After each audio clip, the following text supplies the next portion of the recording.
It's all going to be okay. We can do it on our own.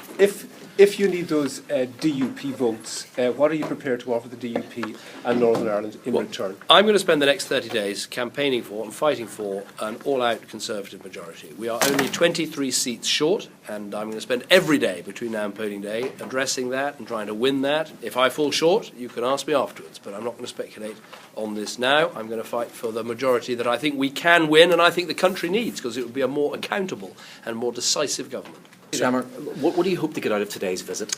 Well, two things really. First of all, I want to visit every nation in the United Kingdom to emphasise the point there's just 30 days to go before one of the most important elections in a generation, and an election in which there is a real threat of an Ed Miliband government that would put up taxes, wreck the recovery, and cost the country jobs. And that would happen here in Northern Ireland too, where there are 37,000 more people in work than when I became Prime Minister. I also wanted to come to Northern Ireland to wish luck to Conservative candidates here, because of course we're the only party that stands in all four nations of the UK.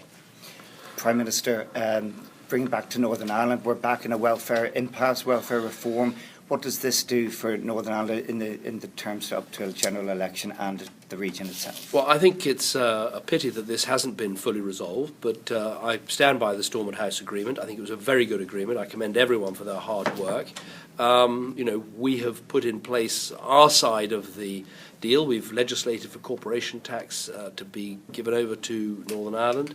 We're happy to make the other changes that we've talked about, but everything needs to be put in place. So we'll keep working at it. We're hopeful of a good outcome, but everything needs to be put in place to move forward. Northern Ireland must be one of, if not the most traditional, conservative with a small c, parts of the UK.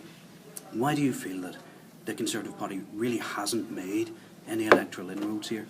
I think these things take a lot of time when you're getting over moving from politics, which has been more based on other divides, to politics which is more based on a more right-left spectrum. But I think it's important the Conservatives stand here and make their voice heard here and give people a chance to vote for Conservative candidates here. So I think it'll take time, but we're in it for the long haul. That's why we're standing in 16 seats across Northern Ireland, and I wish the candidates well. What do you think of the Unionist Unity Pact in some constituencies?